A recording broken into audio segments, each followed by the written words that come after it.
amigos e amigas, vamos então silenciando nossas mentes, nossos corações, elevando nossos pensamentos ao alto, ao nosso Pai, ao amigo e Mestre Jesus, pedindo que Ele esteja entre nós, como Ele nos prometeu, e quando duas ou mais pessoas estivessem reunidas em seu nome, entre elas Ele estaria. Pedimos então que seus propósitos estejam conosco, nos auxiliando nesse estudo de hoje, que possamos também ser acompanhados pelo mentor espiritual do nosso grupo, Miramês, e sua equipe, e também o protetor de cada um de nós, nosso anjo guardião. Pedimos que esteja conosco, nos auxiliando no entendimento dos temas que iremos abordar hoje, e consigamos com serenidade, com tranquilidade, estudarmos e entendermos com maior nitidez, para que possamos, então, com o auxílio dos nossos mentores, colocar em prática no nosso dia a dia, levando também esses ensinamentos através do exemplo a todos aqueles que conosco convivem, no nosso lar, no nosso meio dos amigos, no nosso trabalho, nossos vizinhos, enfim, que todos possam perceber e aprender junto conosco através dos exemplos. Também pedimos por aqueles amigos nossos que por algum motivo não puderam estar conosco hoje, nessa noite de estudos, que também sejam agraciados com esses bálsamos benfazejos, com a espiritualidade maior encarregada desse momento, estará espargindo sobre todos nós esses bálsamos de conhecimento, bálsamos de amor, de carinho, e que todos possamos estar emanados nesse estudo de hoje. Que assim seja. Vou passar para ti, Marilene. Então, boa noite mais uma vez a todos. Que bom que estamos juntos. E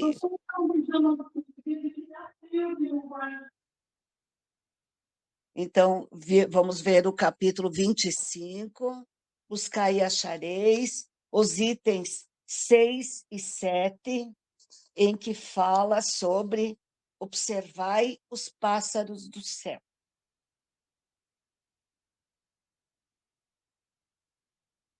Não acumuleis tesouros na terra, onde a ferrugem e os vermes os comem, e onde os ladrões os desenterram e roubam. Acumulai tesouros no céu, onde nem a ferrugem, nem os vermes os comem. Porquanto, onde está o vosso tesouro, aí está também o vosso coração.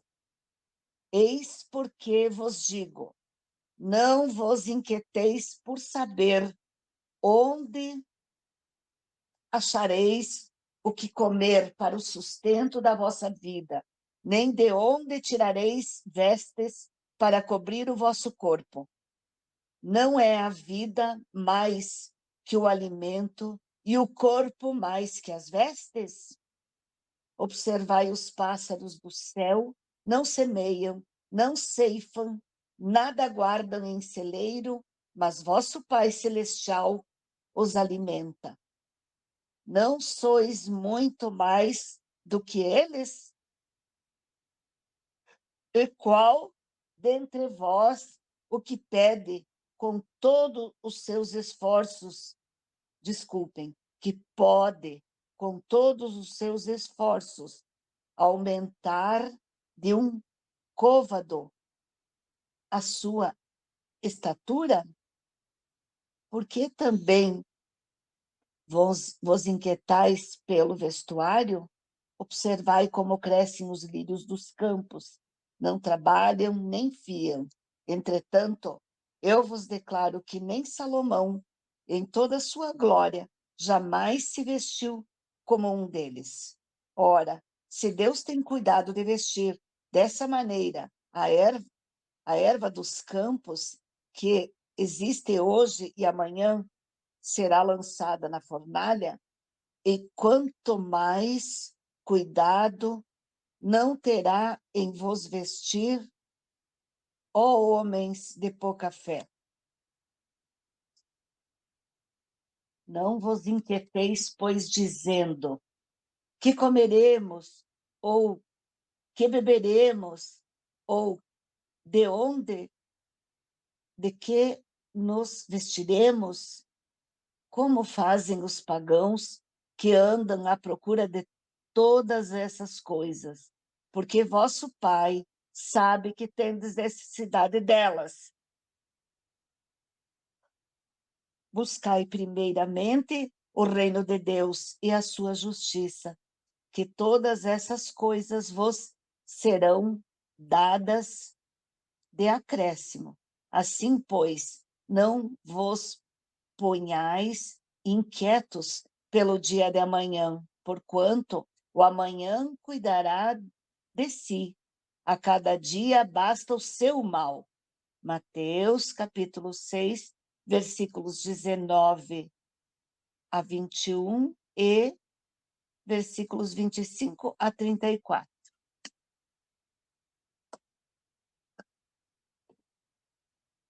Interpretadas a letra, essas palavras seriam a negação de toda previdência, de todo o trabalho e, conseguintemente, de todo o progresso.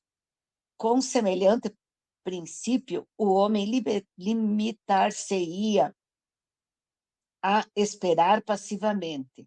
Suas forças físicas e intelectuais conservar-se-iam inativas.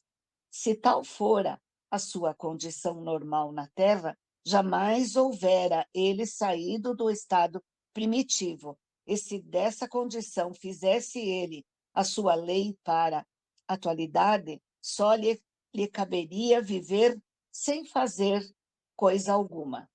Não pode ter sido este o pensamento de Jesus, pois estaria em contradição com o que disse de outras vezes, com as próprias leis da natureza. Deus criou o homem sem vestes, sem abrigo, mas deu-lhe a inteligência para fabricá-los. Capítulo 14, item 6, e capítulo 25, item 2. Não se deve, portanto, ver nessas palavras mais do que uma poética alegoria da providência, que nunca deixa ao abandono os que nela confiam, querendo, todavia, que esses, por seu lado, trabalhem. Se ela nem sempre acode com um auxílio material, inspira as ideias com que se encontram os meios de sair das dificuldades. Capítulo 27, item 8. Deus conhece as nossas necessidades e a elas provê como for necessário. O homem, porém, insaciável nos seus desejos, nem sempre sabe contentar-se com o que tem. O necessário não lhe basta, reclama o supérfluo. A providência, então, o deixa entregue a si mesmo. Frequentemente, ele se torna infeliz por culpa sua e por haver desatendido a voz que, por intermédio da consciência, o advertia. Nesses casos, Deus falo sofrer as consequências, a fim de que lhe sirvam de lições para o futuro. Capítulo 5, item 4.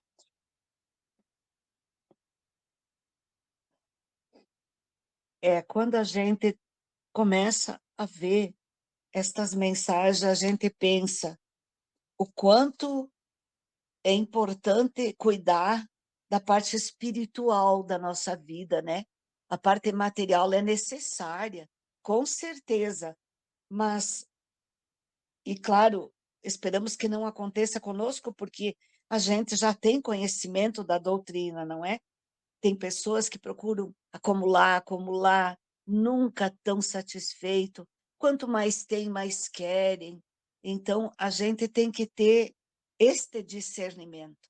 Nós temos que trabalhar, sim, nós temos que lutar e merecemos nos dar conforto, mas tendo consciência de que nada disso deve subir a nossa cabeça, que a gente não vai levar nada.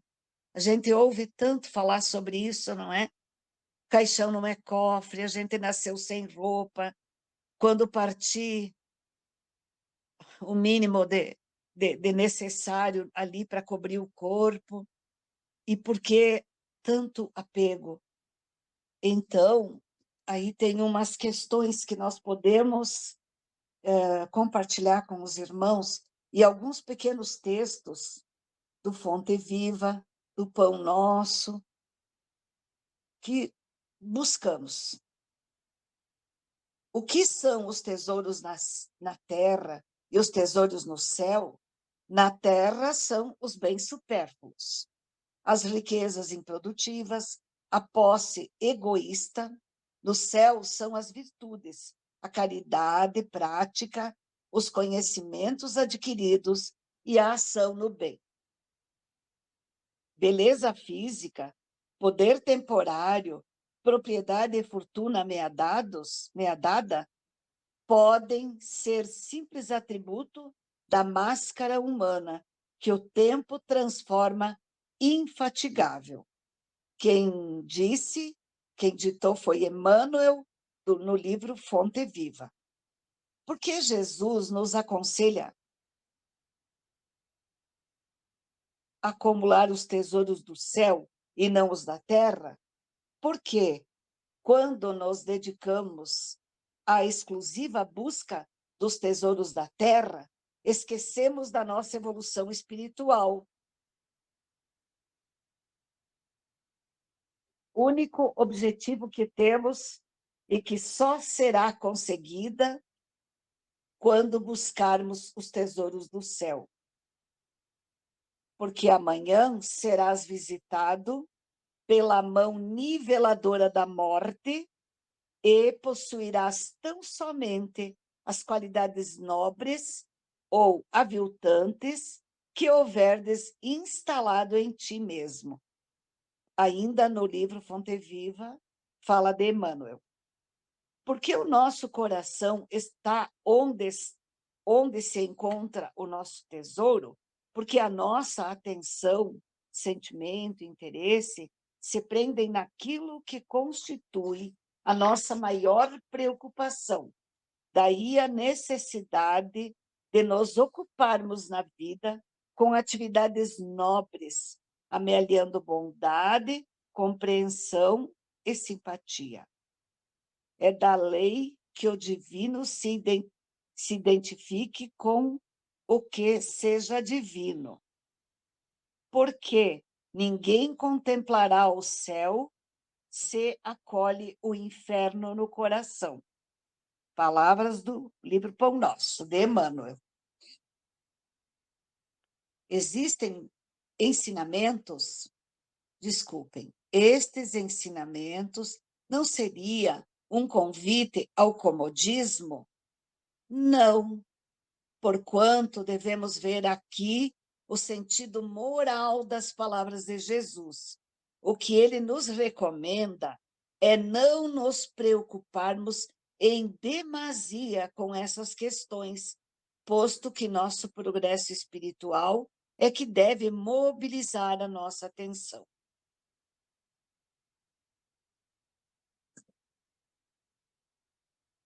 Interpretá-los como sendo um convite ao comodismo seria admitir uma contradição do mestre em relação a outros ensinamentos seus.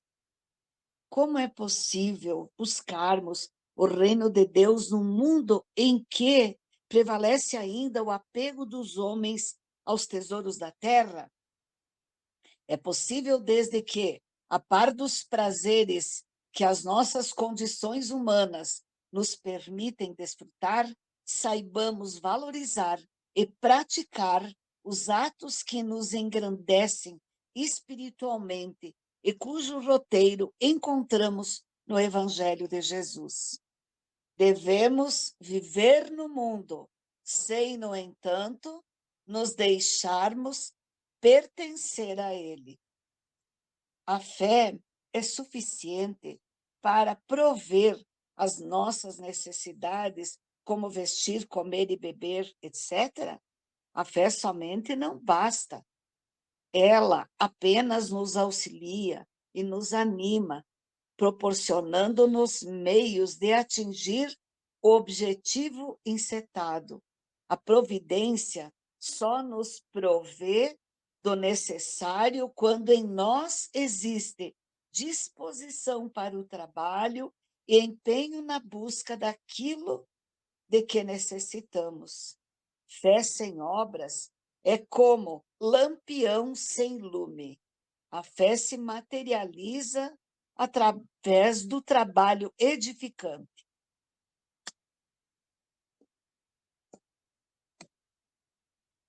Como age a providência para nos dotar daquilo que necessitamos?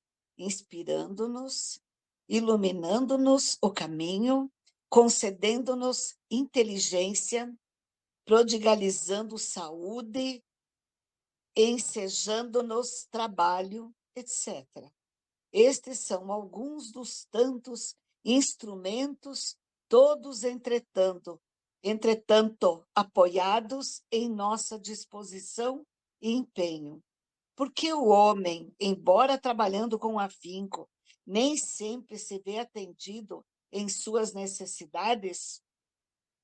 Porque muitas vezes aquilo que o homem chama de necessário não passa de excedente que a sua condição de vida abastada e egoísta criou sob o título de necessidade. O homem, porém, insaciável nos seus desejos, nem sempre sabe contentar-se com o que tem. O necessário não lhe basta, reclama o supérfluo. Queridos, eu espero ter podido esclarecer um pouco este evangelho. E eu sei que os coleguinhas prepararam também comentários e vão nos auxiliar.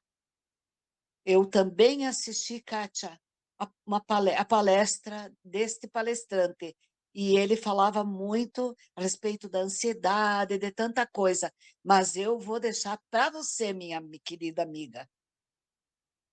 Obrigada, querida. Obrigada. Obrigado, Marilene. Podemos passar para o senhor Edgar, Marilene? Daí já fica em família. Tá, querido. Já está aqui do ladinho. Vixe, Ó. Maria, não estou com maquiagem hoje. Tudo bem. Gente, nós nos dedicamos muito, né?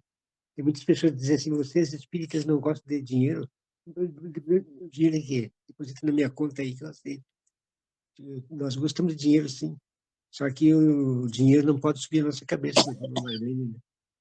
Pode subir a nossa cabeça. Nós temos que nos esforçar para ter um bom provedor, né? Para nos dar o conforto que nós precisamos. Nós precisamos disso mesmo, quando estivermos aqui na face da Terra.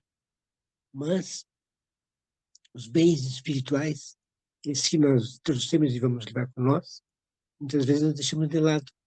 Às vezes a pessoa pergunta assim, mas eu gostaria de tirar na loteria, se dou um bom dinheiro, né? O que será que eu faria com esse dinheiro? Será que estou preparado para receber? Assim, pai, o que tu queres que eu faça com esse dinheiro, né? Se fosse uma pessoa como o Chico, né? O que será que Deus quer com esse valor que me deram? E assim somos nós ainda, não estamos preparados para receber ainda essa riqueza que todo mundo almeja, né? Mas nós enriquecermos na riqueza espiritual é o início do caminho para nosso progresso espiritual, moral e físico, né? Se nós estamos bem de espírito, bem de paz conosco mesmo, até as doenças serão amenas, né? Mais amenas também. Temos que ter em paz. Essa paz resume no nosso dia a dia, nossa experiência, nossos estudos, nossa dedicação. E quando o Pai do Céu colocar um dinheirinho no nosso trabalho, né? Agradecer a Ele, perguntar sempre, Pai, fortalece os meus ombros, me dê sabedoria para administrar essa situação. Eu posso dividir com meus irmãos, né? A Marilene sempre fala, né? Quando há anos atrás, ela foi faxineira, trabalhou, sofreu, mas sempre tinha muita fé na vida futura, né? Um dia eu vou ter para mim e para dar também. É o que ela está fazendo hoje, graças a Deus. Que a paz de Jesus fique com todos nós. Obrigado, Sr. Edgar. Os bens materiais e o dinheiro eles são necessários para a manutenção, principalmente, do nosso corpo físico, né? Então, um certo poder aquisitivo, vamos dizer assim, não é equivocado termos, pois nós vamos poder manter a nossa casinha, a nossa casa do nosso espírito em melhores condições, né? Que é o nosso corpo, o nosso organismo. E quando não temos essa condição material, decai também a nossa condição física por não ter esse poder aquisitivo que vai nos auxiliar, não é? Kátia, posso passar para ti, Kátia? Sim, pode sim. Muito obrigada, Ana Marilene, sempre nos trazendo, né, aconchego com seu trabalho e até o seu exemplo também, né? Essa coisa do dinheiro, a gente tem que... É o valor que a gente dá ao dinheiro, né? Porque ele é necessário, a gente sobrevive com ele, as instituições sobrevivem com ele, inclusive as casas espíritas, né? Tem as coisas para pagar, porque luz não é de graça, água não é de graça, os funcionários que às vezes tem que ter não é de graça, mas que ele tem que ter discernimento realmente, né? Para não misturar as coisas, né? Eu assisti, como eu falei para vocês, essa palestra do Elahati, né? Jorge Elahati, e muito boa, como sempre, porque ele realmente traz sempre reflexões muito boas. E o que ele trouxe sobre esse texto, ele falou sobre ansiedade, como disse a dona Marilene, né? E tem muito a ver com o que a dona Marilene já trouxe, já falou com a gente. E, e ele diz que nós, hoje em dia, vivemos na ansiedade, né? E a ansiedade, ela não é não estar aqui e agora, é ou estar no passado ou estar no futuro que a gente nem sabe se vem, né. Então ele diz também que, a ansiedade virou uma epidemia, talvez até maior que a depressão, né, por conta de alguns fatores. Então, ele enumera, e ele sempre gosta muito de fazer isso, né, fatores, características, ele sempre trabalha nessa linha. Então ele coloca assim, 5 fatores que contribuíram para o quadro de ansiedade nos nossos dias. Então ele traz a falta de fé, né, nós perdemos a proteção divina. E isso aconteceu, segundo a fala dele, em épocas, né, a coisa veio sendo progressiva. Então primeiro a falta de fé, quando nós achamos que perdemos Deus. Depois, a degeneração da sociedade, o medo de tudo, perdemos a crença nas pessoas. A terceira, o aumento significativo da tecnologia, e isso a gente sente muito na pele, né, que nós já vivemos muito isso. Seria a reorganização das pessoas, As pessoas não se relacionam mais, as pessoas se afastaram. O teclado virou arma. E aí a gente vê, né, nos nossos dias aí, como as pessoas se isolaram por conta da tecnologia. Lógico, é um benefício maravilhoso nas nossas vidas, para o nosso progresso, né, a gente vê, sabe a necessidade, mas as pessoas se isolaram muito com isso.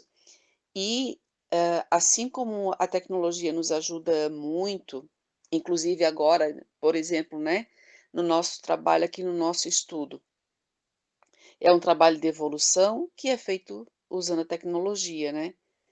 E daí muitas coisas que a gente sabe que a tecnologia nos auxiliou. Mas, como ele diz aqui, o teclado virou uma arma, né. Ele ainda dá o exemplo, uma arma tem 6 balas, né, então a possibilidade é que tu mate 6 pessoas, mas um teclado mata muitas, porque através do teclado tu pode fazer, pode arrasar com a vida de uma pessoa, pode, instaurar o pânico e por aí vai, né. A gente sabe muito, vivemos isso no dia a dia. O quarto seria a reconfiguração da família. As famílias têm um formato diferente. E aí ele até colocou da seguinte forma: "Eu não estou dizendo que é certo, não estou dizendo que é errado, mas que é fato. Hoje as famílias têm uma formatação diferente", porque ele diz que antigamente o pai era o provedor, então o pai saía de casa para trabalhar, a mãe ficava em casa cuidando das crianças, cuidando da educação, cuidando do ensino, cuidando da alimentação. Então o pai saía, era o provedor, mas a mãe ficava ali para amparar os filhos e dar, né, essa parte toda de cuidados e tudo mais, de educação inclusive. E hoje não, hoje em função também do progresso, sai o pai e sai a mãe às vezes de casa, e os filhos às vezes ficam, perdidos, né, digamos assim. É como se faltasse a sustentação do lar. E a gente não condena, é óbvio, né, porque o pai e a mãe nos dias de hoje têm que sair, mas eu acredito que seja a atenção dos pais seja quanto à qualidade que eles têm com os filhos e não a quantidade de tempo, mas o tempo que tem com os filhos, que seja um tempo, bom e que os filhos se sintam amparados no tempo que eles têm com os filhos, né. Essa é a minha opinião. A quinta, o quinto fator é a transição planetária, aonde nós temos aí a reencarnação de espíritos inferiores, então quer dizer, tudo isso que já existe no mundo de pesado, de denso, ele piorou um pouco mais. A gente sabe disso, que a gente vê isso aí, a gente lê o tempo todo, a gente estuda isso o tempo todo, né. Então ele diz também que a ansiedade é normal em episódios. Por exemplo, eu vou fazer uma prova, eu vou participar de um concurso, eu vou me casar, eu vou, enfim, eu vou passar por uma cirurgia. Bate ansiedade, é óbvio, é normal, né? Mas quando ela é constante, quando ela é diária e por coisas banais, aí já é uma doença, aí ela tem que ser tratada antes que a gente tenha grandes perdas, né? E ele traz aqui como soluções 3 coisas. Um terapeuta, que aí pode ser uma pessoa amiga, pode ser um pastor, pode ser, né, uma pessoa que converse contigo sobre isso. Um psicólogo, psiquiatra, que se for necessário, sim, te medique e use de técnicas para, te sanar isso, né. E a fé, nós precisamos de um amparo espiritual, né, de uma religião, seja ela qual for, desde que nos faça bem, né. Então, ele diz aqui que nós devemos mudar o comportamento, que nós temos que ter uma transformação moral. E aí ele fala do autoconhecimento, né. Eh, eu não posso mudar se não sei quem sou.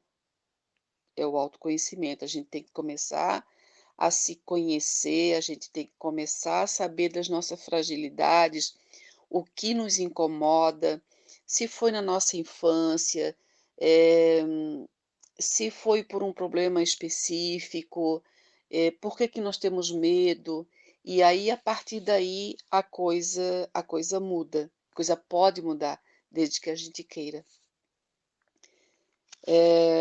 Ele fala o seguinte: "Eu preciso deixar de ser o que sou e me transformar. Para isso preciso me conhecer." Aí ele cita aqui a Joana de Ângeles, que fala do processo de autoconhecimento. Ele cita o livro Plenitude, que são 4 passos. O primeiro, ter vontade, querer de fato, desejo de sair de onde estamos, trocar de eu preciso para eu quero. Então, às vezes, a gente diz assim: "Ah, eu preciso parar de criticar. Eu preciso ou eu quero?" Então, quando eu quero, daí eu começo a mudar, né. O segundo, o conhecimento espiritual, e aí a gente sabe muito bem, né, como a gente conhece esse segundo fator aqui, nos dá a baliza do querer. O conhecimento é a força. A partir do momento em que eu tenho conhecimento de que sim, eu sou frágil, né, e me aceitar e me perdoar e me entender. A partir do momento em que eu conheço o outro também, que eu tenho, através do conhecimento espírita, eu entendo o meu próximo, sabendo que ele também é frágil, que ele também tem as limitações dele, eh, que a fé, deve nos manter mais tranquilos. Por exemplo, ainda há pouco conversando com o Daniel, acho que o Assis também já estava, eu disse: "Poxa, o Chico Xavier já se foi, o Divaldo também está bem malzinho, né. E agora? Quem é que vai nos dar suporte?" Aí o Daniel: "Não, mas tem o Haroldo, coisa e tal." Pois é, mas qual é a figura que a gente vai ter, né. Olha só a minha falta de fé, né, de que sim, Deus tudo sabe e ele já tudo proveu, então daqui a pouco as coisas vão se acertar. Quem sabe essa figura que nos ampara espiritualmente, ela vai mudar um pouco. Então, de repente, vai ser um Haroldo Dutra Dias, como o Daniel citou, vai ser um Elahat, vai ser o outro menino lá que eu sempre cito, gosto muito dele. Então, ter fé, né, é acreditar, né. O contato com a natureza nos faz sentir e nos conecta ao Criador, né. Aí ele fala aqui da necessidade que a gente tem de, às vezes, ir numa praia, botar o nosso pé na água, ir numa floresta, olhar um céu numa noite estrelada, né, de um lugar tranquilo, como isso nos conecta, como isso nos traz paz, como isso nos alimenta, né. E o quarto passo seria meditar, né. E aí ele diz que não é ir lá para o lugar tranquilo e ficar com a mente vazia, né, é tirar um momento do dia para nós nos analisarmos, né, avaliar nosso comportamento e nossas atitudes. Se não me engano foi Agostinho, né, que falou que a gente deveria todo dia parar ao final do dia e refletir sobre o que a gente fez naquele dia, o que foi bom, o que não foi, o que eu devo mudar, como eu devo mudar.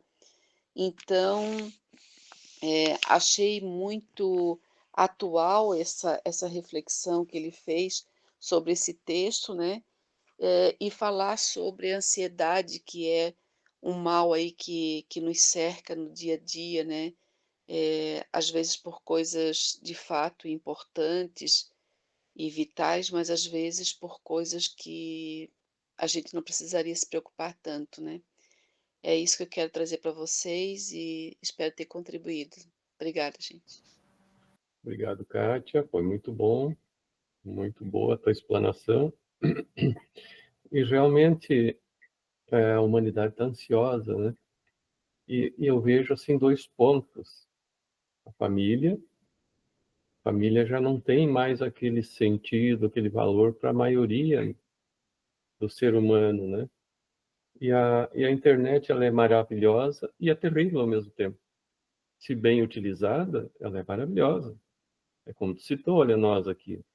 Nós estamos utilizando a internet para o bem, para nos trazer o estudo, que vai nos trazer a felicidade espiritual, enfim, vai nos trazer a elevação do entendimento da doutrina, do evangelho.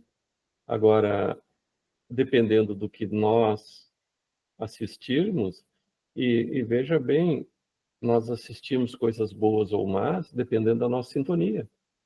Porque a internet, ela está ali, nós é que vamos acessar. Então, nós vamos sintonizar com um tipo de assunto, de reportagem, conforme nós somos. Então, aquela história assim, diga-me quem tu andas, que eu te direi quem és. Não, é diga-me quem és, que eu te direi com quem andas. Porque você vai procurar aquilo que você sintoniza, né? Então, a internet também ajuda a produzir essa ansiedade, que é natural de muitas pessoas, mas às vezes a pessoa ansiosa procura programações que a deixam mais ansiosas ainda, não é? Então, quando nós estamos com algum problema, vamos procurar programações, enfim, que nos tragam essa tranquilidade, que nos tragam esperanças, fé no futuro, não é? E quando tu falou, né, Kátia, da Divaldo, Chico, nós não devemos esquecer que Deus nunca nos desampara, né? E eles foram, o Divaldo com certeza irá um dia, mas já tem preparado outros espíritos que nos guiarão. E o ser humano é interessante, nós precisamos de heróis, né? Então, querendo ou não, o Divaldo e o Chico são heróis para nós, né? E são os missionários que estiveram aí, nos acompanharam, e agora eles cumpriram a missão deles, e outros virão para substituí-los, né? De repente vai surgir alguém que nós sequer fazemos ideia que seja, de repente surge aquele grande líder espírita novamente, né? Porque o Pai nunca nos desamparou e nos deixou. Tem aqueles missionários, aqueles líderes que guiam a humanidade, não é? Olha quando os hebreus estavam perdidos lá no cativeiro dos egípcios, né? De repente surgiu no rio, lá no meio dos egípcios, quem? Aquele bebezinho, um cesto, né, que foi colocado no rio. E quem é que encontrou esse cesto com esse bebê? A própria irmã do faraó, né? E que o criou como filho, ele esteve lá dentro. Então, olha como Deus é sábio, colocou Moisés dentro da família egípcia para ele poder entender o sistema todo, para depois libertar o seu povo, né? Então, eu quero transferir isso para nós agora. Com certeza, agora surgirão outros espíritas que nos guiarão, mas nós também já temos o discernimento suficiente para saber que caminho seguirmos também, né? A doutrina espírita já está aí desde 1857. Quantos líderes espíritas já tivemos no mundo, né? Então, nós também já temos esse entendimento, esse conhecimento para sabermos caminhar por nós mesmos, né? Mas a gente sente essa falta daquele líder ali, porque é mais fácil quando nós temos um líder para nos dizer, né, faça isso, faça aquilo. E agora nós temos, quando nós pensamos, poxa, vamos perder o Divaldo, e agora? Agora nós vamos ter que pensar, não é? Nós vamos ter que caminhar por nós mesmos, porque a gente se sente órfão, perdido, né? E agora o Divaldo vai. Mas agora nós já temos o entendimento. Nós podemos caminhar por nós mesmos, com os nossos próprios pés, né? Mas com certeza outros virão. Assis, posso passar para ti, Assis? Hoje não vou te deixar por último.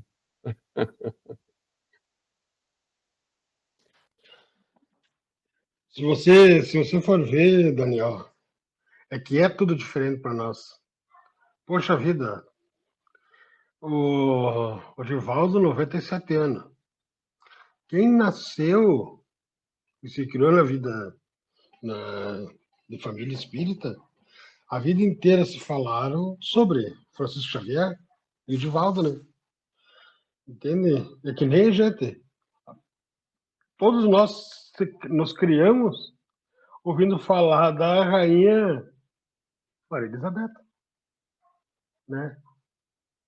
Acho que a Maria Elizabeth, sim, meu Deus do céu. A rainha da Inglaterra, né? Tu vê, a gente não conhecia outra rainha no céu. E o Papa João Paulo II, meu Deus, ele ficou 20 anos quase, né? Eu passei minha juventude inteira ouvindo falar do Papa. Até música teve para ele. E é isso aí. A gente vem do mundo sem nada material e a gente vai voltar para o mundo. Vai ficar. Né? E o termo, assim... eu tinha pensado o homem nasce sem nada. Passa a vida inteira correndo atrás de tudo. E quando desencarna, não leva nada. É isso aí que nós somos. Né? Eu espero que tenha ajudado. Bem simples, tranquilo. Eu vou contar uma coisa para vocês. Descobri que o Daniel larga... Ele solta na semana antes para a gente estudar durante a semana.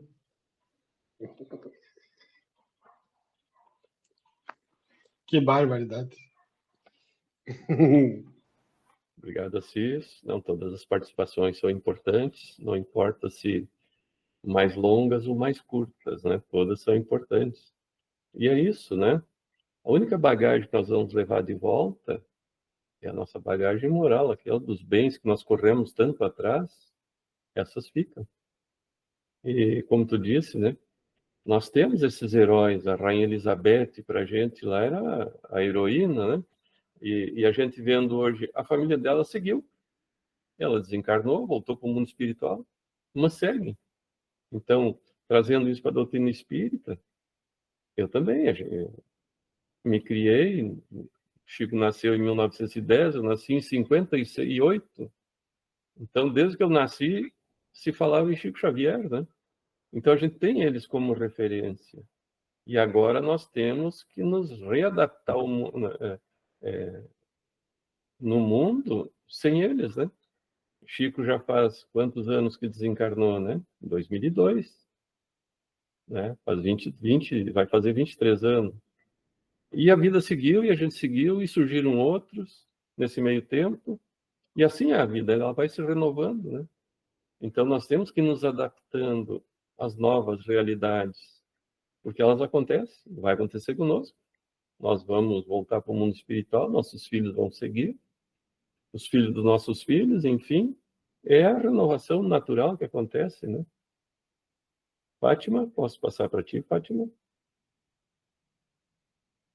Pode. Boa noite. Primeiro, eu quero agradecer a Marilene por sua participação. É sempre muito bom te ouvir, tá, Marilene? Um aprendizado incrível. E aos demais também, né? Gratidão. A minha participação sempre é uma leitura, tá?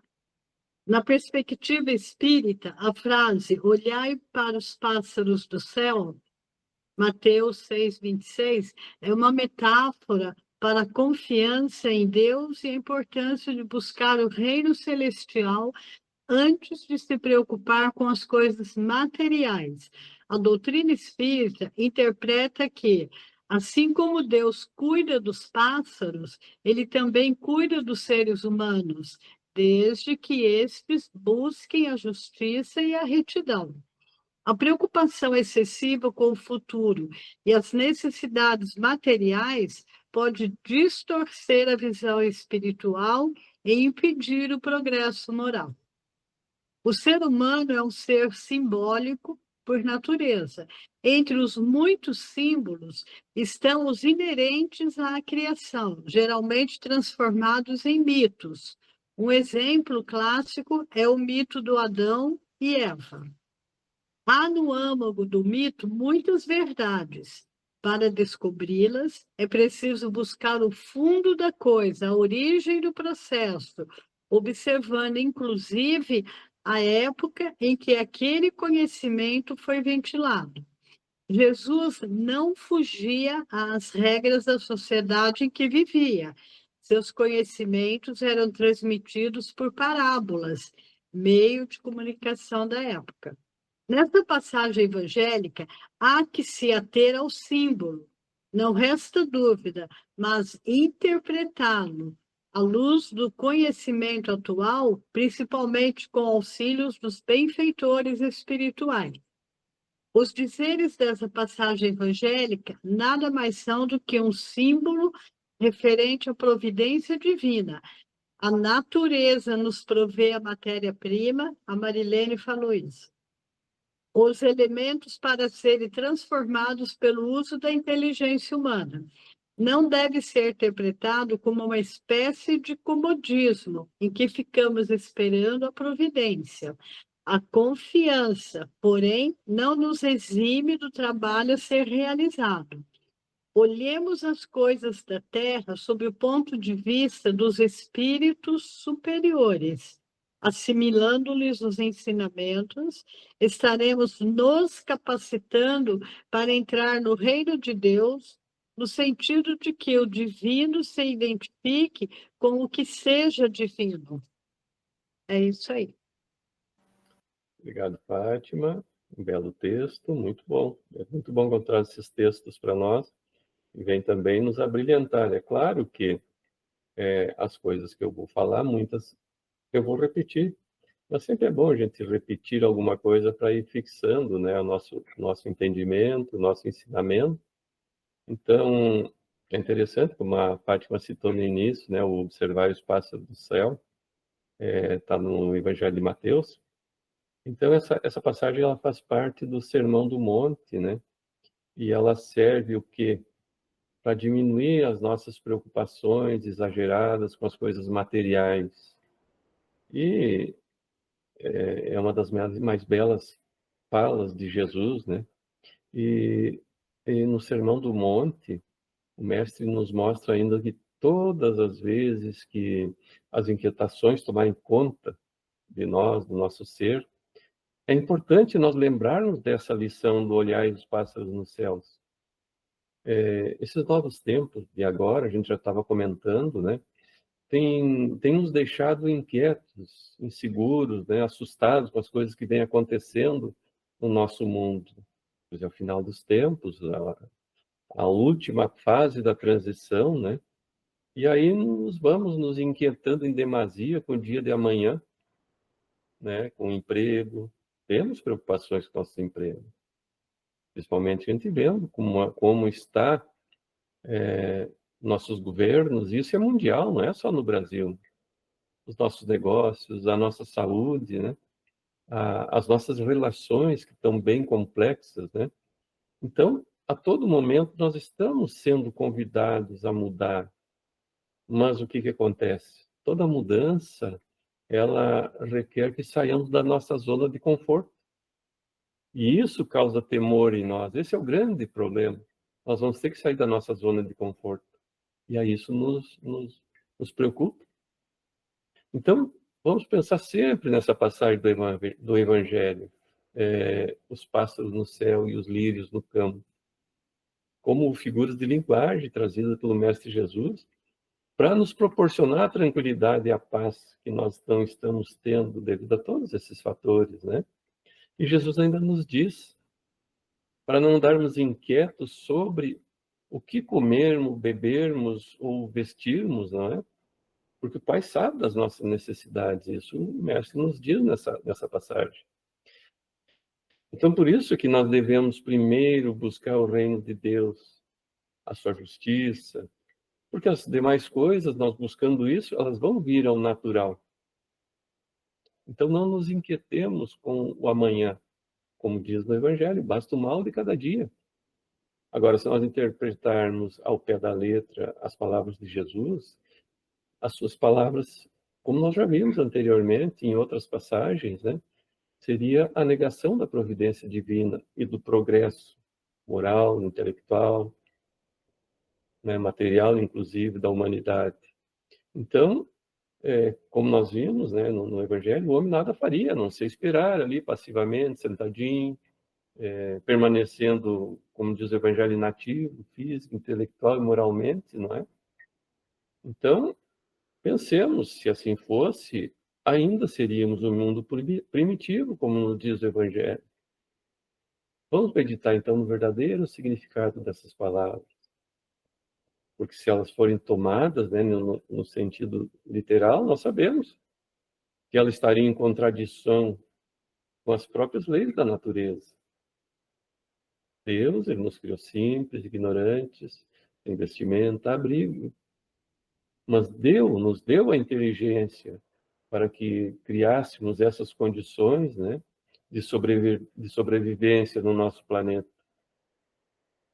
Então devemos ver em suas palavras alegorias, essas palavras do Cristo, né? Entendendo que a providência divina nunca nos abandona, nos proporciona, então, as condições de produzirmos, de progredirmos, nos melhorarmos. Aqui entra o caso dos nossos líderes espirituais, né? O Papa para os católicos, Chico para nós, Divaldo. Então, a providência nunca nos abandona, mas ela nos proporcionou essas condições de progredirmos através da doutrina dos espíritos. Quando lá Kardec codificou essa doutrina, ele nos deu, como dizem assim, mastigadinha, para que possamos apenas estudar e segui-la, não é? Então Deus nos abandonou, nos deu Kardec para nos codificar a doutrina espírita. Então Deus não nos acolhe com um auxílio material, mas ele inspira ideias de como sair das nossas dificuldades, né? Então não vamos nos esquecer dessa passagem dos pássaros no céu e os lírios do campo. E não nos permitamos entrar em desânimo, insegurança, incerteza. Não vamos gastar a nossa energia buscando coisas supérfluas, né? Buscando os bens materiais. Não vamos nos esquecer, enquanto buscamos as coisas materiais, as nossas necessidades espirituais. Mas também não nos esqueçamos que Jesus, ele não condena as nossas preocupações materiais, elas são necessárias também para a nossa sobrevivência. Ele apenas nos recomenda, né? Buscar primeiro o reino de Deus e a sua justiça. Então, vamos buscar viver em solidariedade, com generosidade, caridade, pensando nas necessidades nossas, mas também dos outros, não é? Vamos procurar o reino de Deus, desenvolvendo as nossas qualidades nobres, assim como as nossas necessidades materiais, que vamos supri-las através do nosso trabalho. Não podemos viver despreocupados com as coisas materiais, isso é certo, mas sempre valorizando mais as coisas espirituais. Nós também devemos entender que as coisas materiais, para estar em melhor condições de buscarmos as coisas espirituais, nós precisamos dela. Para então podermos, imagine, se não tivermos condições de alimento, de saúde, para buscarmos as coisas espirituais, elas são mais difíceis para nós, né? Então, se nós vivermos com bom senso hoje, isso vai nos ajudar a nos preparar para o futuro, vai nos diminuir as preocupações com esse futuro. E assim vamos tornando a nossa vida mais fácil. Vamos poder enfrentar as dificuldades com mais equilíbrio, com mais confiança em Deus e em nós mesmos também. Vamos confiar em Deus, porque Deus também confia em nós para fazermos a nossa parte. E para nós encerrar, então, a nossa fala, Allan Kardec faz algumas considerações na necessidade de vivermos com fraternidade e solidariedade. Ele diz assim: não é através não é através de leis que se decreta a solidariedade e a fraternidade. Se ela não estiver no nosso coração, o egoísmo vai asfixiá-las. Então, a tarefa do Espiritismo é fazer com que a solidariedade e a fraternidade penetre o nosso coração. E a nossa tarefa como verdadeiros espíritas é vivenciar em nossas atitudes e em nosso comportamento, e também nas nossas ações. Então, essa é o que Kardec nos diz, né? Nós temos que colocar em prática, então, tudo que vivenciamos através do Evangelho. Então, pessoal, isso era o que eu tinha para contribuir hoje no nosso estudo. Pai de bondade, permita que a cada dia que passe, nós possamos assimilar os teus ensinamentos, colocando em prática em nossas vidas. Abençoa cada um dos membros do nosso grupo, que puderam estar e os que não puderam estar. E estenda as tuas bênçãos dadivosas para as nossas famílias. Obrigada, Pai, por tudo que temos, por tudo que somos. E permita, Pai, que tenhamos saúde e sabedoria para conduzir a nossa vida da maneira mais acertada possível. Obrigada pela lição do Evangelho de hoje. Obrigada por toda a assistência que nós sempre recebemos. Assistência espiritual